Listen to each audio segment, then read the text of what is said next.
Hello. इस question में ये 3 रॉड्स हैं, दीज आर लाइट रॉड्स, और इसके इन रॉड्स के एंड्स पे ये 3 पार्टिकल्स हैं, इनके मासेस गिवन है m2, m and 3m, और यहाँ एक ये हिंज है and this whole setup is placed on a frictionless table, horizontal, और इस 3m को वेलोसिटी u दे दिया, बाकी किसी को कुछ नहीं, सब the whole system is at rest, और इसको वेलोसिटी दे दिया u, और अब निकालना है find the acceleration of each particle. तो तीनों पार्टिकल्स का हमें एक्सेलरेशन फाइंड आउट करना है। क्या क्या कंसेप्ट्स हैं इसमें? देखो, ये जो लाइट रॉड है, पहले इसका देखते हैं क्या कंसेप्ट लगेगा। तो लाइट रॉड इस 3m पर ऐसे टेंशन T अप्लाई करेगा और इसका एक्शन T इस पे आएगा, रॉड पे आएगा। Light rod can not apply a force like this. जैसे अगर मान लो फोर्स ये F अप्लाई करे तो उसका एक्शन इस पे आएगा, रॉड पे F, और फिर यहाँ हिंज है तो हिंज से फोर्सेस जनरेट हो सकते हैं। सपोज करो हिंज से कैसे फोर्सेस जनरेट होंगे? हिंज से forces in general, hinge can apply force in any direction, तो उसके हमें 2 कंपोनेंट लेने पड़ेंगे इन परपेंडिकुलर डायरेक्शंस, और हिंज के जो फोर्सेस होंगे वो एज सच होंगे कि इस रॉड पे नेट फोर्स 0 हो, क्योंकि ये मासलेस है बीइंग लाइट। तो इस F को बैलेंस करने के लिए एक F फोर्स होना चाहिए, इस T को बैलेंस करने के लिए एक T फोर्स होना चाहिए। तो ऐसे हिंज पे फोर्स जनरेट होगा इन फोर्सेस को बैलेंस आउट करने के लिए, और इस F और इस F का एक टॉर्क बन जाएगा, और torque is equal to I alpha, so alpha is torque upon I, और टॉर्क होगा F into L, F into perpendicular distance L over I, और I तो 0 है, so this alpha will become infinite.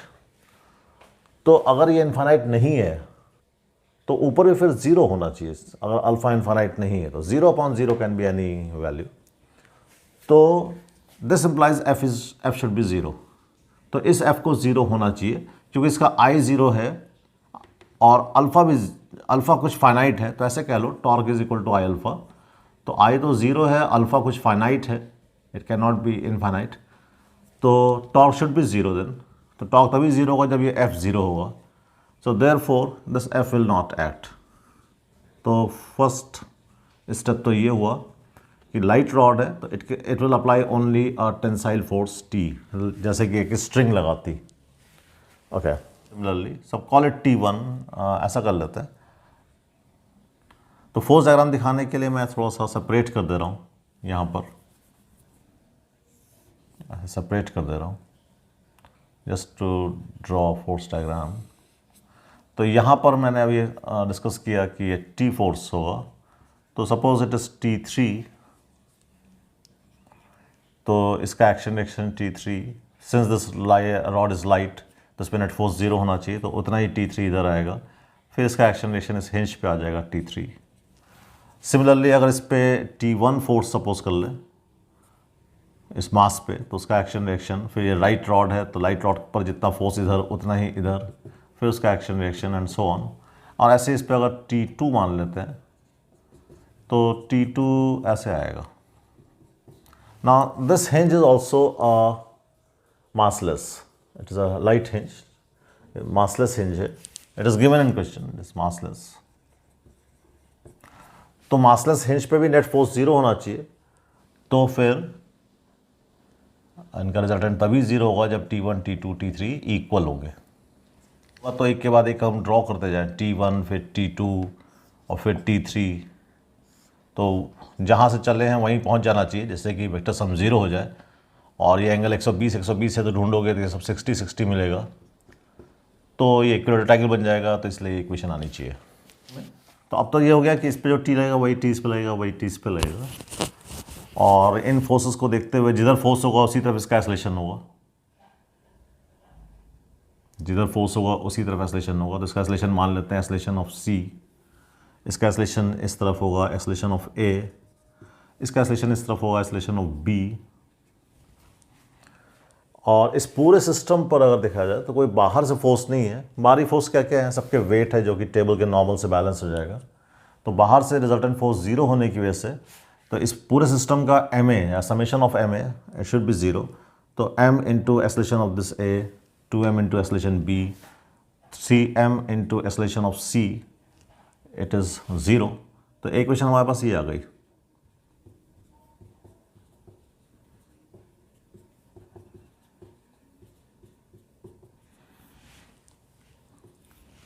तो ये क्वेश्चन कहाँ से आए? क्योंकि इस पूरे सिस्टम पे कोई बाहर से फोर्स नहीं है।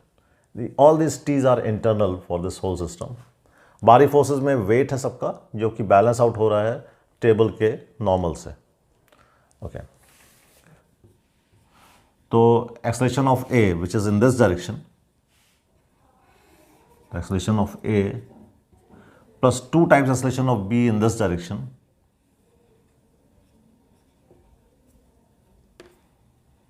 plus 3 times acceleration of c in this direction and the resultant is 0। तो ये क्लोज्ड फिगर बन जानी चाहिए और इनकी डायरेक्शंस ऐसी हैं, सभी डायरेक्शंस, ये डायरेक्शन और ये डायरेक्शन। तो अगर देखा जाए तो this angle will be 60, this is 60, this is 60, this is 60 and so on. Given question है ये 120 है, ये 120 है, ये 120 है। तो इस डायरेक्शन के पैरेलल है ये डायरेक्शन, तो इस लाइन के लॉन्ग तो ये वाला वेक्टर आ गया और ये वाला वेक्टर है इस लाइन के लॉन्ग।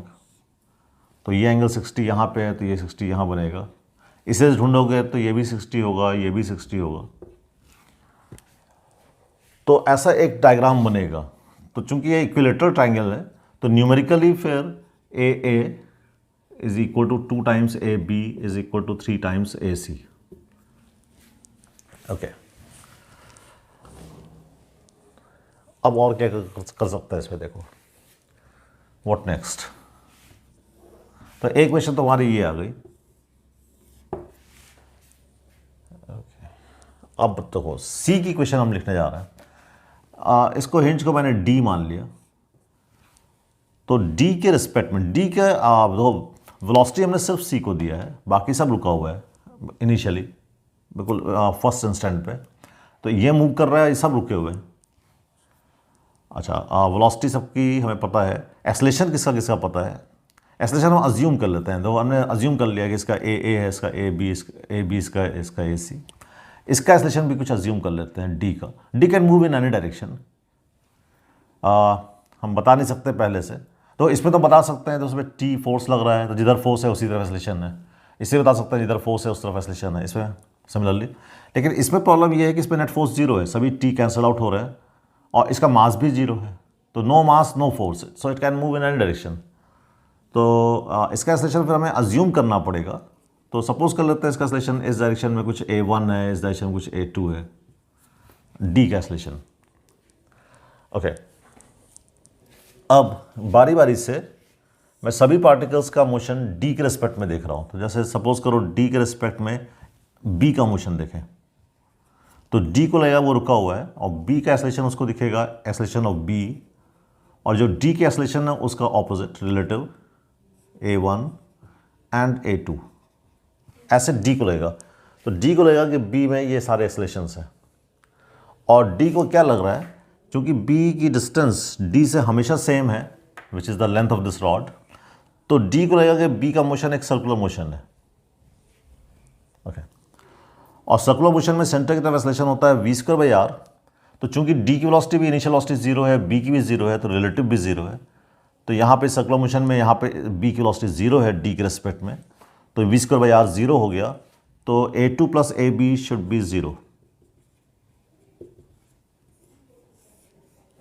तो ये हमें रिलेशन मिल गई डी के रेस्पेक्ट में बी का मोशन देखते हुए। ओके इसी तरीके से डी के रिस्पेक्ट में अगर हम ए का मोशन देखें, तो ए का एक्सेलरेशन है ए और इसके अलावा a1 a2 का relative effect a1 and a2। और डी को क्या लग रहा है कि ए पॉइंट कैसे मूव करेगा, तो डी को लगेगा कि एक सर्किल में मूव करेगा, वही बीच की डॉट की लंबाई फिक्स होने की वजह से। और चूंकि डी की इनिशियल वेलोसिटी 0 है, ए की भी इनिशियल वेलोसिटी 0 है, तो initial velocity relative velocity initial, तो डी के रिस्पेक्ट में ए की इनिशियल वेलोसिटी 0 है, तो ये सब इनिशियल जो एक्सेलरेशन से आपस में रिलेशन ऐसा होना चाहिए कि इस डायरेक्शन में जो रिजल्टेंट एक्सेलरेशन है that is v square by r, लेकिन वी 0 है, तो इस डायरेक्शन में एक्सेलरेशन फिर रिजल्टेंट 0 होना चाहिए। तो क्या रिजल्ट आएगा इस डायरेक्शन में एक्सेलरेशन? देखो क्या क्या है, एक तो ए पूरा है, this angle 60, so therefore this is 60, तो A2 का बैक साइड में कॉम्पोनेंट रहेगा माइनस A2 cos 60, A1 का कॉम्पोनेंट रहेगा minus A1 cos 30 is equal to 0। तो ये ए की इक्वेशन बनेगी डी के रिस्पेक्ट में, तो बी की इक्वेशन हो गई, ए की इक्वेशन हो गई। अब सी की ओर देखते हैं डी के रिस्पेक्ट में, तो डी के रिस्पेक्ट में सी पॉइंट की इक्वेशन देखते हैं। तो सी में एक्सेलरेशन है ए सी और A1 A2 के ऑपोजिट एक्सेलरेशंस।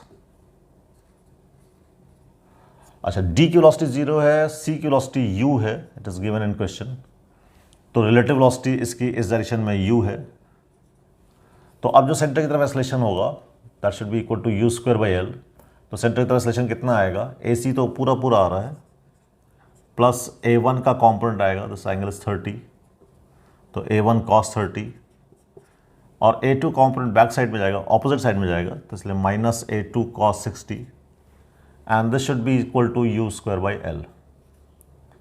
तो इस तरीके से हमारे पास कुछ रिलेशंस आ गए। तो हमने क्या किया, डी पॉइंट के रिस्पेक्ट में तीनों पार्टिकल की इंडिविजुअल इक्वेशन लिखी, क्योंकि डी पॉइंट को तीनों पार्टिकल का मोशन सर्कुलर दिख रहा है, और सर्कुलर मोशन में सेंटर की तरफ एक्सेलरेशन होता है वी स्क्वायर बाई आर। हमारे पास ये 4 इक्वेशंस आ गई थी। अब इनको जब सॉल्व करोगे तो ये रिजल्ट आएगा। So this is your answer.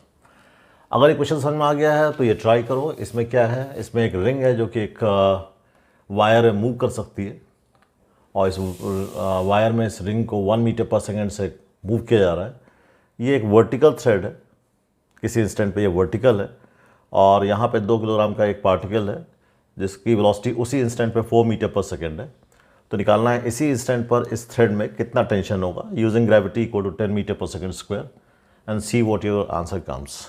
ठीक है, इसको ट्राई करो and you can give your answer in the comment. Okay.